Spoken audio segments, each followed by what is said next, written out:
Hello and welcome to Retech, and today we're going to cover a subject that a lot of classic and vintage computer owners might want to kind of know about, and basically it concerns using older cameras on video editing software. You see, modern video editing software has kind of forgotten about the Mini DV. Mini DV was a digital format, but in a cassette style. It was basically a digital tape. And these cameras are not, or shouldn't be, consigned to relics of the past or to the history and the dustbin of technology.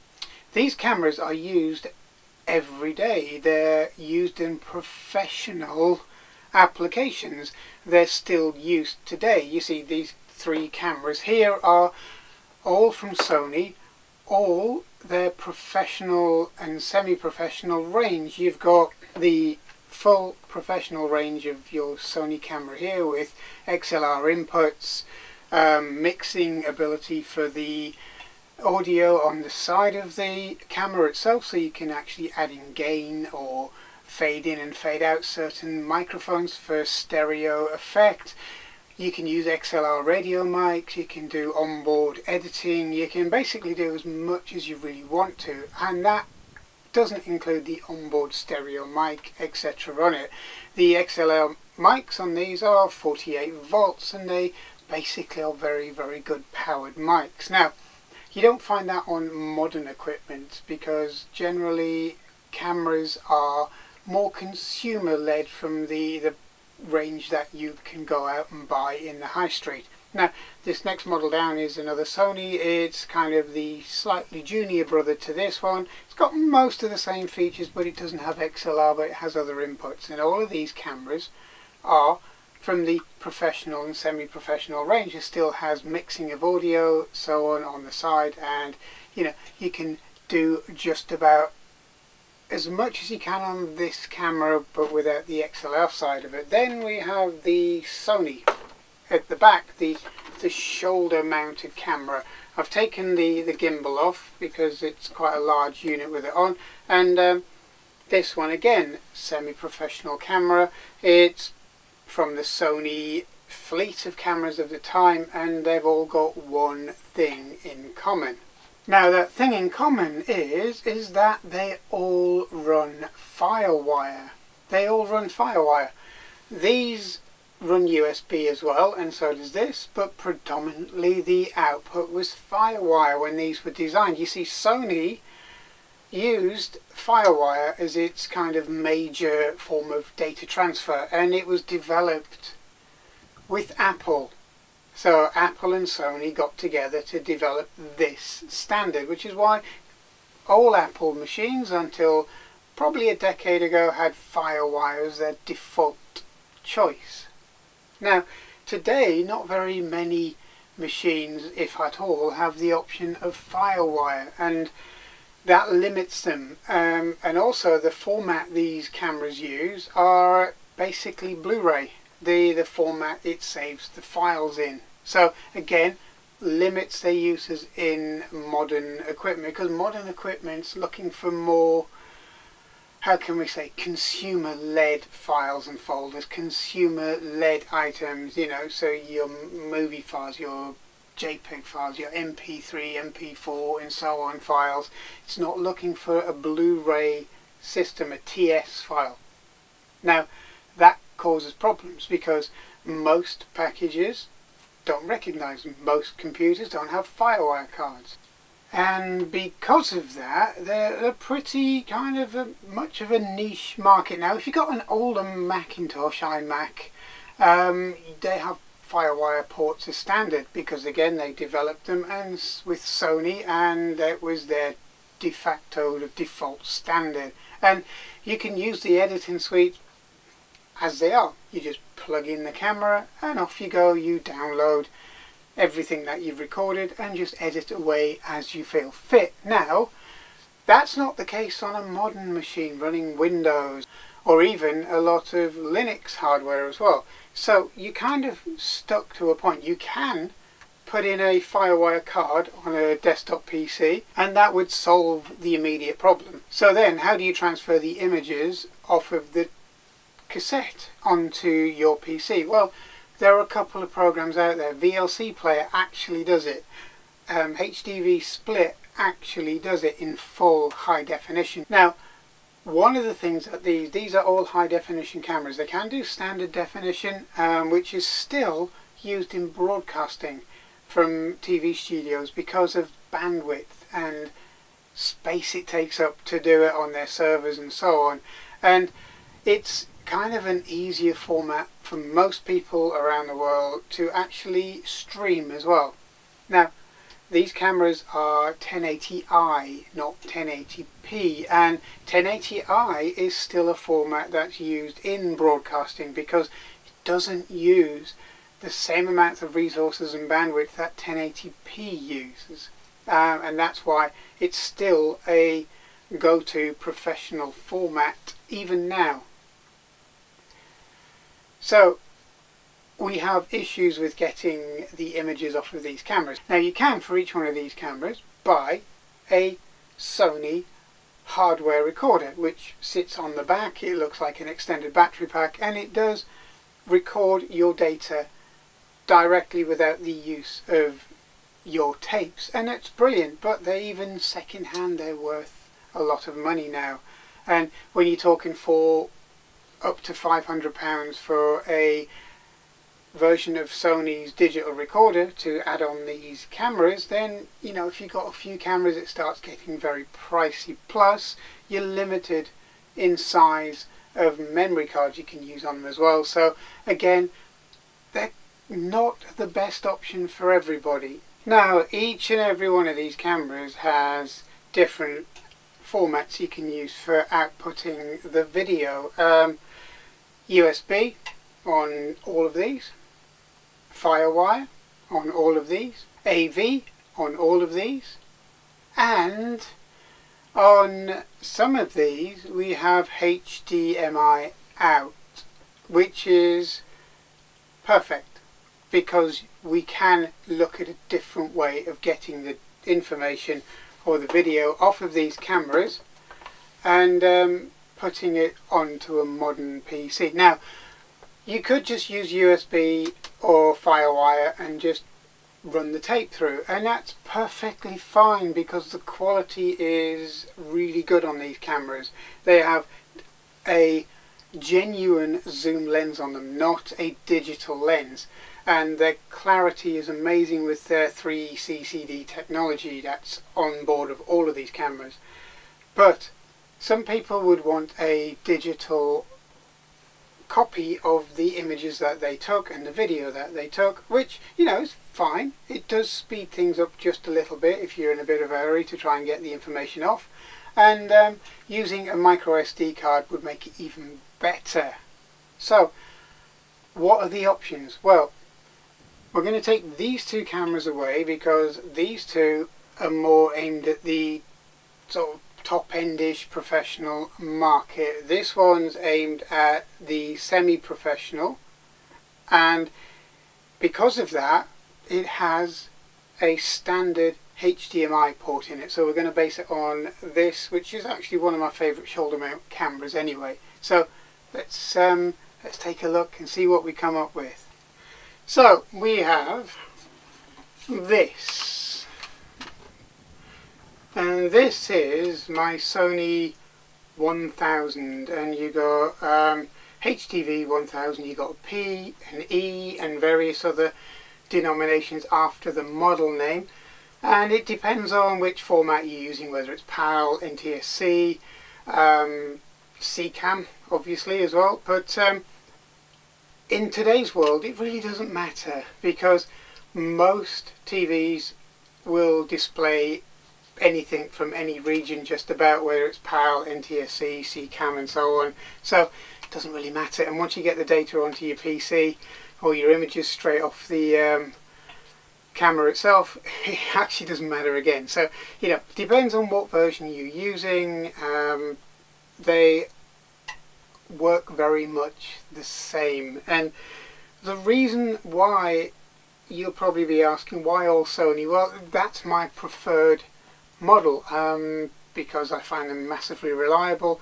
I don't have any problems with them. They're pretty robust, and at the end of the day, it's down to personal choice, and I like Sony kit. I'm actually recording this on another Sony camera at the moment, so yeah, I'm a big fan of Sony kit, but I also have a few Canons which are fine. They're great. They do just about the same thing, but they're more of the kind of non-professional market, they're more of the kind of consumer market end, and they're fantastic little devices. I've got no qualms against anything. I mean, if somebody gave me a Panasonic, I'll be happy with that, you know, if it does what I want it to do, and that's what it's all about, doing what you want it to do. And this is a bit of a beast of a machine, and once it's got the gimbal on, it's a lot heavier, but it's a lot more versatile. But then that's my choice, and this is why I spent some time trying to figure out the best way of recording onto solid state rather than on a digital cassette format. Now, it really doesn't make, or it shouldn't make, a lot of difference whether it's you're recording onto the tape or to a solid state drive. They should be exactly the same quality, and that's what I'm looking at. Well, as you can see, this camera's slightly modified in a way for what I do with it, and you might find a few subtle differences between this and a standard camera, which I'll point out. So the first thing that you notice is that there's a couple of mics. This one has the original shotgun mic on it, although this one's been refurbished and upgraded through the last few years, and they are very, very good. Their quality is amazing, their range is really good, and it's a nice thing to use. Now, I've added a second mic, although these will be stereo. This one is more of a little powered mic that you can actually unclip off the top if you're not using it, and then put it somewhere on a desk or wherever you want for a little bit of a more localized sound. But using it on the camera as well, it gives it more of a kind of a narrow field of its pickup on its audio. So again, different mics for different reasons. Plus also it's got a lapel mic or a leveler mic just here, which is ready to go at any time. I also have radio mics that I use with this camera as well. Once you invest this kind of money and this kind of time and effort into cameras like this, you really want to be able to use them with anything. So using this with a classic Mac is brilliant. A classic iMac is fantastic, not a problem. And I do use some of the older editing suites from time to time, just for convenience if I'm doing a very quick kind of montage or a very quick video, and it's great. You just plug it in and off you go. Literally as easy as that. Now, Windows HDV split is fantastic for this, and it records the images and the video in full high def. Now you've got to be careful, some of these packages don't. They drop it down to standard definition, and a lot of these solid state recorders for cameras that you may use on a Panasonic camera or even on a Sony camera, etc., will only record at standard definition, which is fine for making quick videos or videos you want to put out on YouTube for use on a mobile phone. And or if you wanted to put videos out that will run on just about anything, that's great. That's really good. And it's not a problem. If you find one of those devices and you're happy with it, then brilliant. But what I want is a high definition solid state recorder. Now, putting the machine to one side, we have this. A portable HDMI 1080 60 Hz recorder.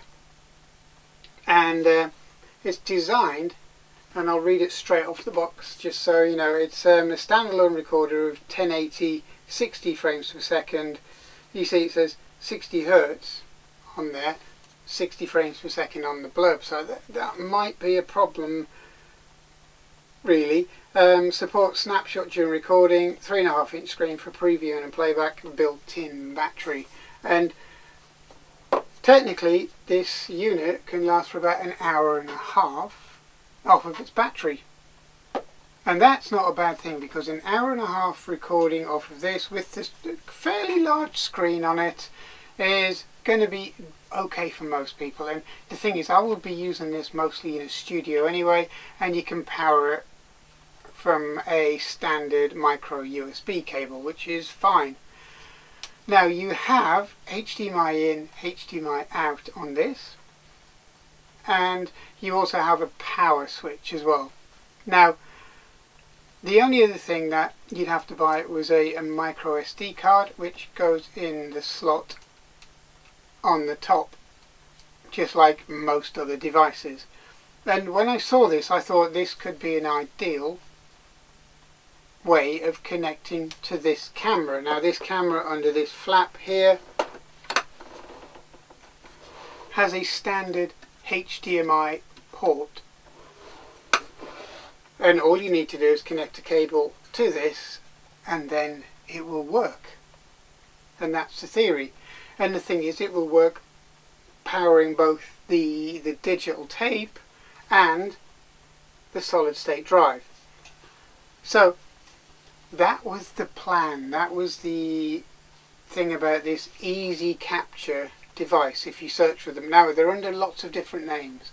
So Easy Cap is probably the most easily searched for one, and the one you probably find this device the most under that name. Now the unit is nice. It's nicely laid out. You have your volume buttons up and down, you have fast forward and rewind, you can go through some settings to set this up, and it's quite an easy and intuitive way of doing it. But generally when you power the device on, it'll take a second or two to power on, and then you get to basically a blank screen, as you can see there. Now once you plug the device into the camera with a cable, with a HDMI cable, it will see what the camera sees. So we've got a quite a long HDMI cable into the camera here. So what I'm going to do is I'm going to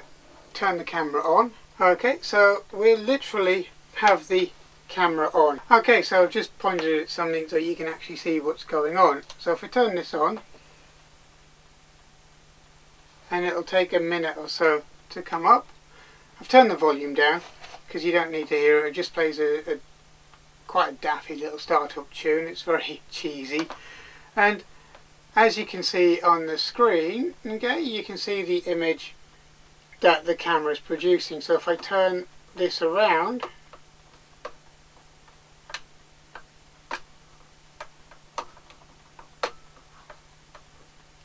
okay, you may be able to see the same image on there, but what you'll notice if you have a quick look is that the image is reversed. Okay, so the camera's on and you can clearly see the image here, and it's just a mirror image of what the camera's seeing, obviously, because this looks like it was designed to be viewed this way around. Okay, so you're looking at the image from maybe behind whatever you're recording, which isn't a bad thing. But if you're using this, which I'd hope to use as is a secondary screen, then that really, it's like looking in a mirror. But you know, it's not a big deal. It's just the way this system's set up originally. Okay, so it does work, but the screen's not the best. It isn't as sharp as it could be, and it does fade as well.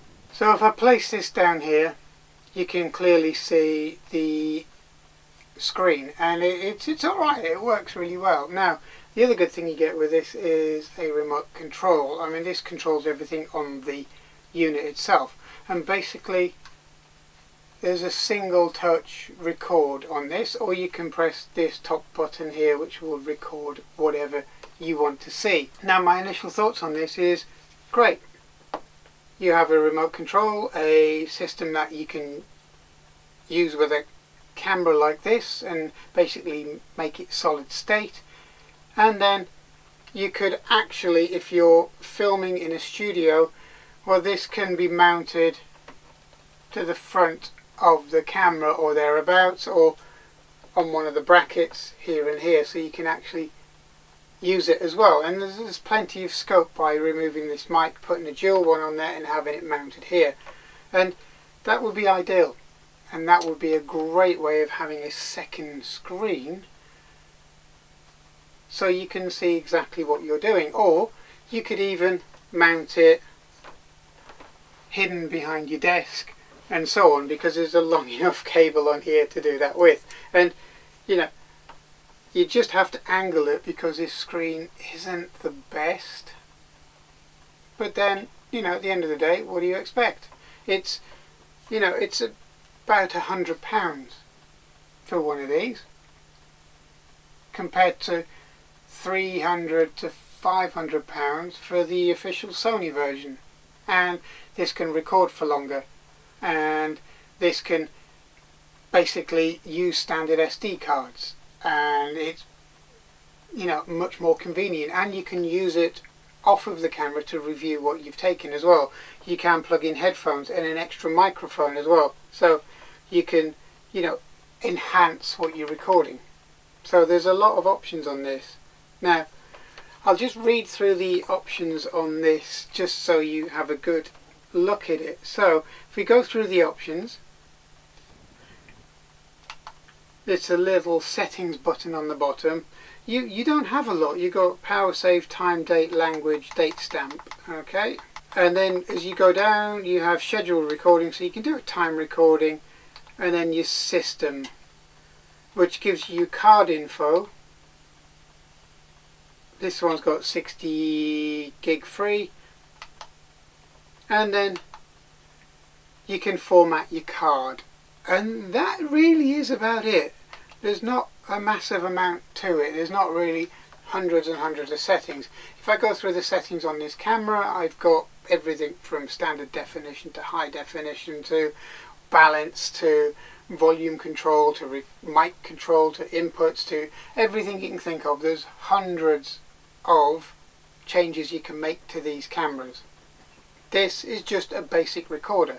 So what I'm going to do is I'm going to see how it records. Now I recorded some of the last video I did, and I'm going to compare it between using the unit here and using the straight tape, and I recorded it on this camera. So let's take a look at that. So this is the footage I shot for one of the recent videos, and as you can see, the image on the left is the original digital tape footage from this camera, and basically you can see it's nice and clear, there's very good definition, and it looks really, really good. Now the one on the right is the image captured from this, and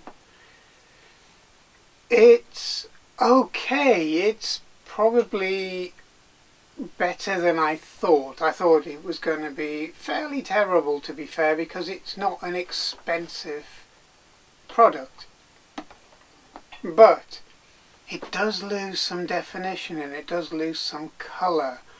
The colour's very, very much darker, and if you look at the keys on the keyboard to the right hand side, there's a loss of resolution. It looks like it tries to keep the center of the frame with the best resolution, the part that's in focus the most. And if you have a look at the whites on the left hand side with the computer there with its little drive sitting on top, you'll see that the one which is an Aquarius drive is kind of overblown a bit. It seems to have kind of pushed that colour so it's not as saturated. It's more like it's kind of slightly overdone, so you know the white balance isn't quite there. But you know, overall it's not that bad. It's something that you wouldn't notice so much if you'd done the whole video with this format. The good thing is it's very convenient. You know, you just stick the memory card in just like I do with my other cameras, and then off you go. You just you know, copy and paste and edit and do what you like with it very quickly. It's instantly there. But it does seem to reduce the actual resolution very slightly. Now, I'm not so sure that this is actually full HD. I think it's slightly below, but it's good enough. It's good enough for most people's applications, I believe. But you know, I think with these cameras, I'm actually going to try and get the Sony unit for it, and I'm also going to just stick with digital video with the original cassettes, because the images is better, it is clearer, and there's no mistaking it, it's a lot better on the colour front. So yeah, overall I'm quite impressed with this device. This little device isn't bad at all. I'm guessing that if you know, you had an area where you could literally flood it with light, and that would get around some of the kind of darker colours on it, but it's just the way it actually records. There's not really a lot you can do about it. I'm not keen on the screen. The screen hasn't got a very good quality to it. It's kind of reminiscent of an old CS screen. It kind of disappears a bit as you tilt the unit. You know, not a big fan of that. The buttons themselves aren't very clear. They're just embossed onto black, so you know, it's quite difficult to make them out, and I think it will be quite difficult for somebody to see them instantly until they got used to where the buttons are. But overall the build quality is quite nice. Would I use it? Yeah, I probably would. I think I'm going to use it to capture general video rather than video from cameras. Would I use it for these cameras? Well, I think I've just answered that. That would probably be a no. I don't think the hour and a half of life on this is good enough, because I've gone through 6, 7 or 8 hours on these with a couple of batteries and still had, you know, room to spare. Would I use it in replacement of my other digital video cameras? Not really. Would I use it in replacement of tapes? Not really. I actually do like the digital video format, the Mini DV format on these cameras anyway.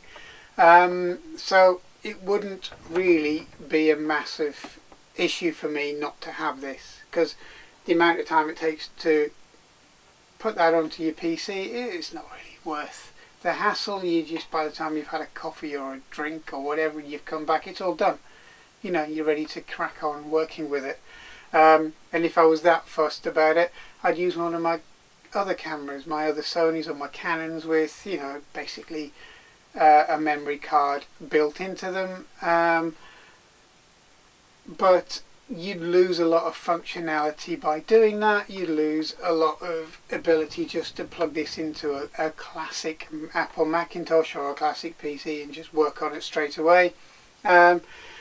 You'd also lose all of the features that these professional cameras have, such as XLR and so on, and the ability to alter and change and edit and improve, and to adjust and to do everything that you would probably want to do on these from the visual and audio point of view. So no, I think I'll be sticking with mini DVs on these, the tapes, and I'll be using this more for general video capture. So yeah, yeah, so it's quite a nice little kind of wander about as into what we can do with these different formats and these older formats to bring them up to date. And I do think this has a place, and I think if you weren't quite as picky, it would be fine. If you're converting your own tapes to digital format, brilliant.